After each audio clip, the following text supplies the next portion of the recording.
Hi everyone, I'm Stephanie London. Welcome to my channel. Today I'm going to be talking about some of my favorite writing resources and things that I think would really help you as you're learning the writing craft. Now there's so much information out there on the internet, there's YouTube channels, there's blogs, websites, all kind of things dedicating to helping writers get published and helping writers to hone their craft.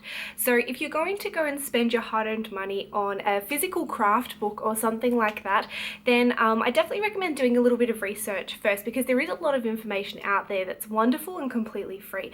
These are a couple of books that I have found myself going back to, so not just reading once, absorbing the information and then moving on, but kind of things that I use almost like a reference guide, where when I'm planning a new story or feeling a little bit stuck, that I'll actually pull these books out and look at them over and over again, which I think makes them great value for the price that you pay.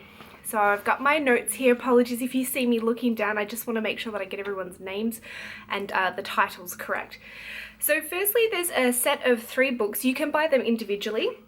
But I have all 3, and that's the Emotion Thesaurus, the Positive Trait Thesaurus, and the Negative Trait Thesaurus.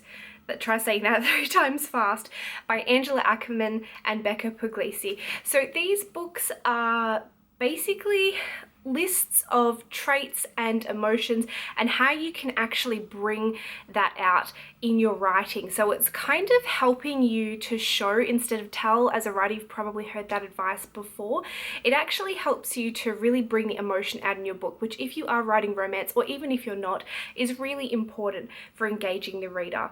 So I really love these books so much that I actually have the physical copies back home in my storage in Australia.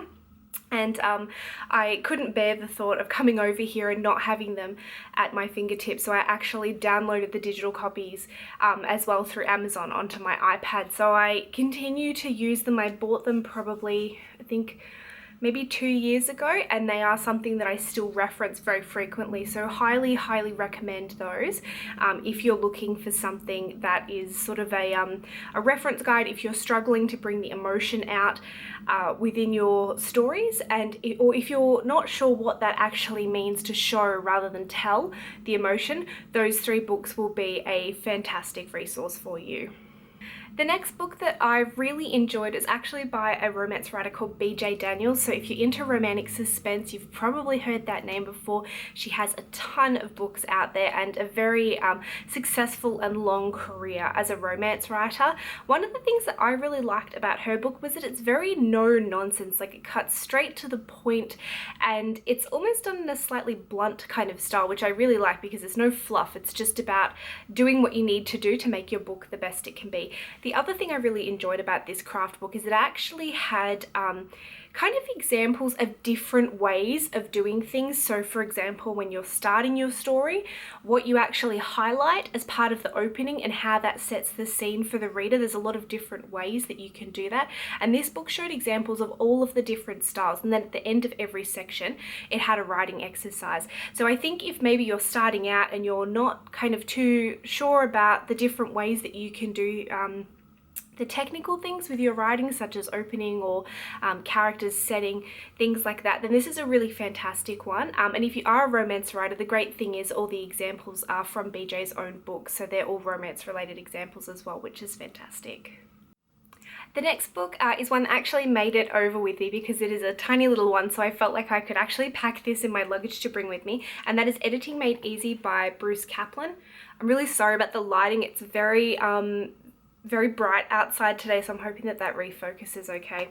So this particular book is kind of more about the technical elements of writing and editing. So this is something that I actually find really interesting. I know it's probably a bit of a dry topic for some people, but I really like this book because it kind of goes into detail about how to actually use words correctly and to kind of make your writing as kind of crisp and error-free as possible. So it has different sections on how to use different verbs, using pronouns to avoid confusion.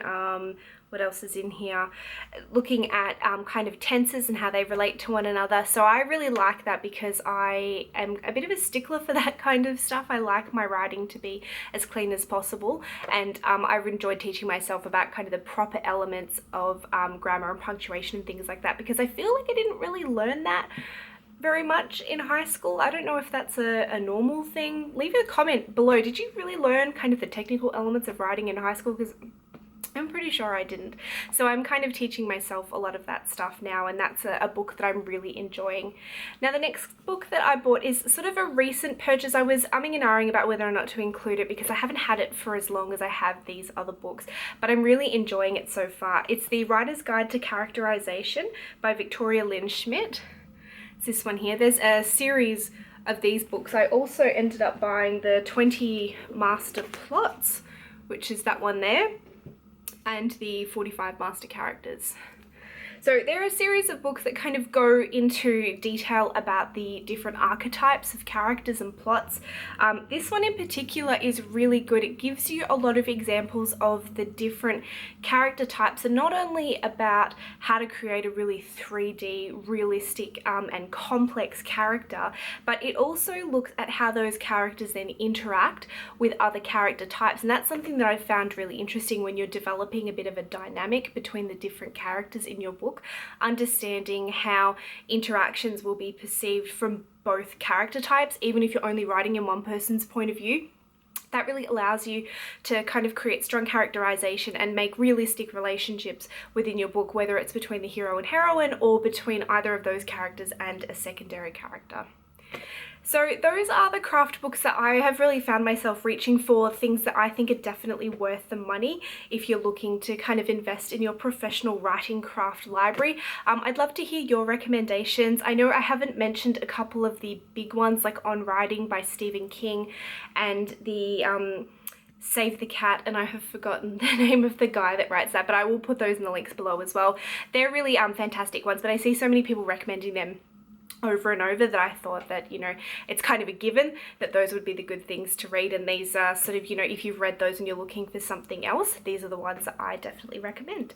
So I hope you found this video helpful. As I said, leave your own recommendations in the comments below. If there's a craft book that you've really been enjoying, I'd love to hear it because I'm always on the hunt for new things to add to my library. Don't forget to subscribe if you'd like updates on whenever I have a new video available, and I will chat with you guys very soon. Have a great day. Bye.